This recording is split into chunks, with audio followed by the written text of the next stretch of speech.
అడిగేవాళ్ళు వచ్చి చుట్టుపక్కల వాళ్ళు. ప్లస్ ఆ నెయ్యిలో మాకు అప్పుడు బాగా, ఎందుకంటే ఇది గుర్తు, అది బాగా కరిగిపోయిన తర్వాత అడుగున ఏది ఎర్ర ఎర్రగా అంటులాగా వస్తుంది. దాన్ని గోదావరి అనేవాళ్ళు, గోదావరి ఎంపి చెప్పేవాళ్ళు మా ఇంట్లో. అది గీక్కుని తినటం అనేది ఓ పెద్ద తృప్తి ఆ రోజుల్లో.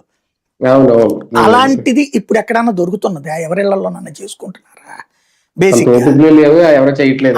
ఇక్కడ ఏంటంటే ఏదో దాన్ని ఏమంటారంటే సైంటిఫిక్ పదాలు అంటారు. P1 P12 ఇట్లాంటి దాంట్లో ఈ కొవ్వులు ఇట్లాంటి అయ్యో పదాలు ఉంటాయి. ఈ సైంటిఫిక్ పదాలకి English translation Telugu butler translation చేసుకుని వచ్చినటువంటి సమస్య.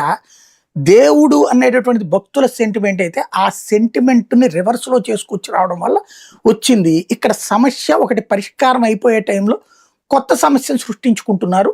మేబీ అంటే వీళ్ళ ఉద్దేశం ఏంటంటే ఇప్పుడు తనొక్కడే అయితే నమ్మట్లేదు కాబట్టి పవన్ చేత చెప్పించారు.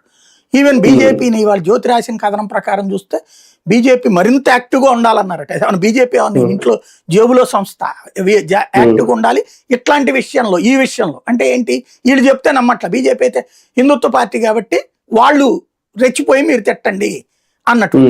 వాళ్ళలో ఇప్పటికీ ఒకళ్ళిద్దరు తెలుగుదేశం వీరాభిమానులైనటువంటి నాయకులు ఆ పని చేస్తున్నారు. కానీ ఇక్కడ ప్రతి ఒక్కళ్ళు కూడా చాలా జాగ్రత్త పడుతున్నారు. ఎందుకంటే దేవుడి విషయంలో ఆట, దేవుడితో ఆట.